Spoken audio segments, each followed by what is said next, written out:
Hey guys, welcome back to my channel, or welcome to my channel if you are new. My name is Nastasia. It's 5:30 in the morning. Let's talk about singleness. Today we're talking about singleness, specifically how to enjoy the period of singleness, because everybody will have some sort of period in their life where they are single. Some it seems longer than you want it to be, but everybody has, a time in their life when they're not married and they're not really in a relationship either. So I want to talk about that. I did, full disclosure, I did listen to a sermon recently that really inspired me to make this video, so I am going to be using some of the points they had said. And before we get into it, if you end up liking this video, please give it a big thumbs up, and don't forget to subscribe to my channel so you never miss out on a video every time I post. And go ahead and check out my Instagram as well, because I've been putting daily devotionals there every day. I need water. Okay, first thing I want to talk about singleness is that it is made pretty clear in the Bible that singleness, or a time of singleness, is God ordained, and that He uses it for incredible purposes. Even Paul in the New Testament writes how it is so good if you are single, if you're not married, because you can focus solely on God. And he does make it clear that that's not, you can get married. Like, he's not saying you can't or that you love God less. He's just saying, like, it is so much easier to serve God when you don't have to be concerned with what, having a family and all that. And so there is so much good in singleness. However, I understand that, like me, there's probably a lot of you who are like, yeah, but like, I want to serve God with somebody. Like, I want to have someone, and I want to have a family. And that's completely understandable, and I'm right there with you. So, but this still really helped me, is the idea that this time of singleness with God is so vital, because He is going to use this time to shape you into what He needs you to be for Him, and also what He needs you to be for your future spouse if you are going to get married. Ecclesiastes 3 verse 1 says, "For everything there is a season and a time for every matter under heaven." And that can give you peace in the sense that God knows the timing of when He wants to give you that person, but He's not going to give them too early or too late. And also knowing that this time is not just a time of waiting. Like, it is in a sense, but like, you can be doing so much right now. You can be strengthening your relationship with God so much right now. You can be strengthening, like, figuring out who you are and the struggles you have, being able to put those at the foot of Jesus so that you don't have to deal with them in a relationship. Something in the sermon that they had mentioned is people don't have marriage problems. They have single person problems that they bring into marriage and dump onto that other person. And that's what causes problems.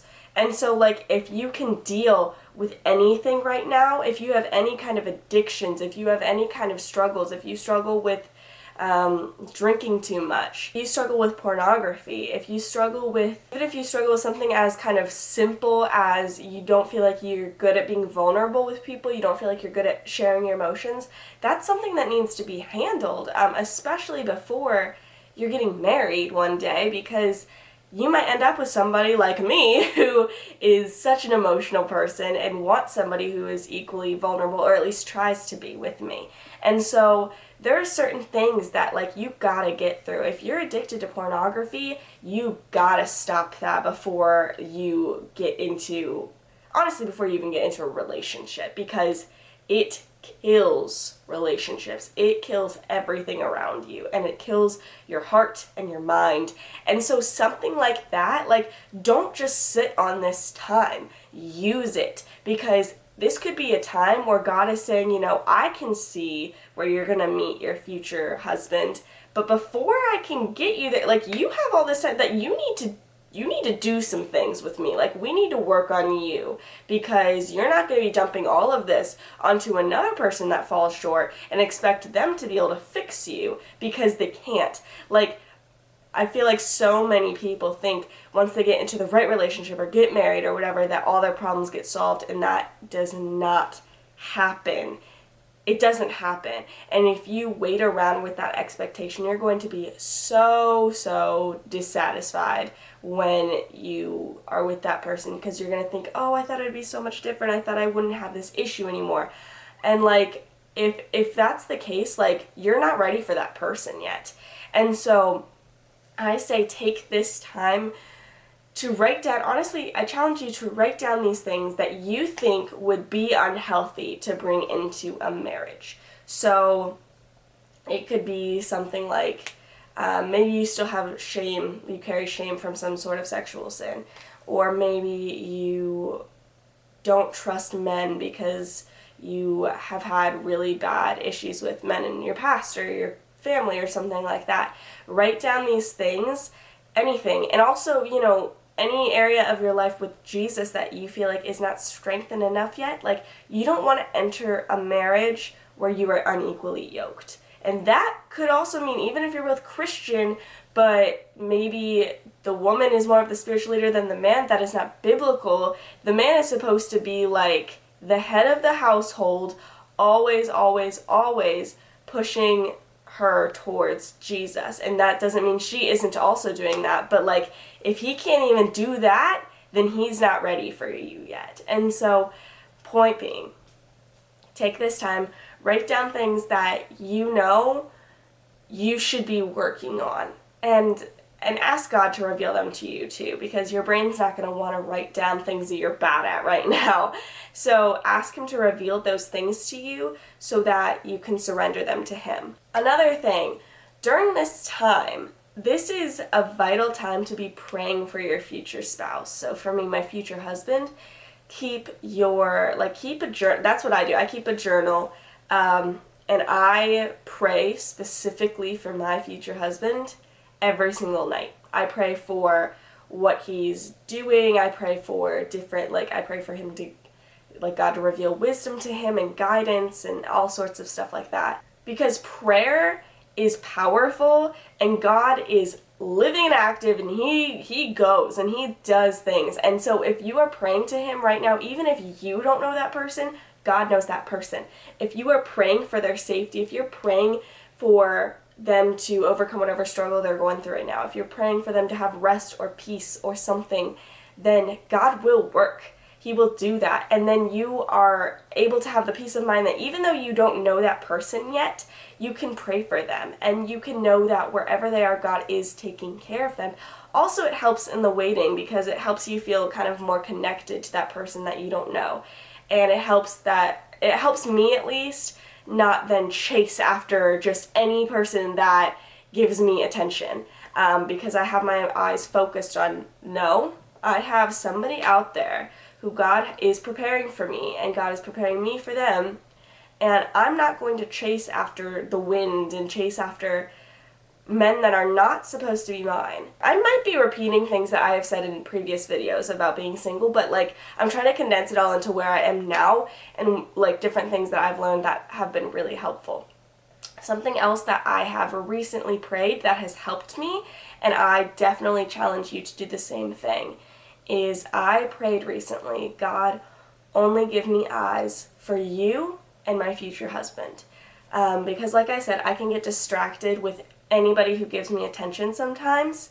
And I'm also such an empath that I'm able to love literally anyone. Like, I could fall in love with a rock. And so I know that I can get carried away and catch feelings for pretty much any guy, but I want to catch feelings for the right one. And so recently I prayed, God, please take away my sight for any man that is not the man you want me to be with. And honestly, I think he has done that, because I'm starting to not notice pretty much any guy. And so I recommend that, just because it protects me. It protects my heart. It guards me. And also, I want to do that for my future husband and be respectful. Not saying if you date and it doesn't work out that you're not being respectful to your future husband, but like for me, like I give my heart away so easily that I feel like this is the best for me. And honestly, the worst thing that you can do in this time of singleness is to just be wondering when they're coming. You know, it's okay to be excited, and it's okay to long for a relationship. Like, God said man should not be alone, and that doesn't mean some people are called to singleness, but a lot of people are not. It is good for you to want that, okay? It is. But the worst thing you can do during this time is just be kind of counting down the days, or just like wondering like, when's he coming, or where's it gonna be, or whatever. Like, first of all, that's something I've struggled with, is like, where am I gonna meet him? When am I gonna meet him? Like, what do I have to do to put myself in the right position to meet my future husband? And like, do I have to be at a certain coffee shop? Should I be doing something different? Like, all this stuff, and it sounds ludicrous, but for some reason I get stuck in my head the idea that for some reason God isn't big enough to bring me my future husband, and that somehow I have to control the situation so that I meet him. That's insane. Like, the same God that I trust to wake me up every day and to make the earth spin, the reason I think that he can't bring my future husband and me together at the right moment in time, like, that's crazy. Remember that he can. Don't make God smaller than he is. He is so big, and he is in control of everything. So how to enjoy this time is to know you don't have to do anything except chase after God. Enjoy this time by trying to better yourself. Go to the gym, or take up a new hobby, or do something you've always wanted to do. Don't make this time about like, don't make this like that space of waiting of like, you're not really happy but you're just getting through it until you meet that person. No, this is life to be lived. You know, do things you love, travel, go on vacation with your friends, or go by yourself to a beach, like, and just think, read all the books, and, you know, make videos if you like doing that, or, you know, do whatever the heck you want to do to honor God and also to enjoy yourself, because I think that will, bring you more peace than you realize, is doing things for yourself that honor God, like hobbies and using different gifts he's given you and stuff like that. I hope you guys enjoyed this video. Don't forget to comment down below, and I love you guys so much, and I will see you soon. Bye!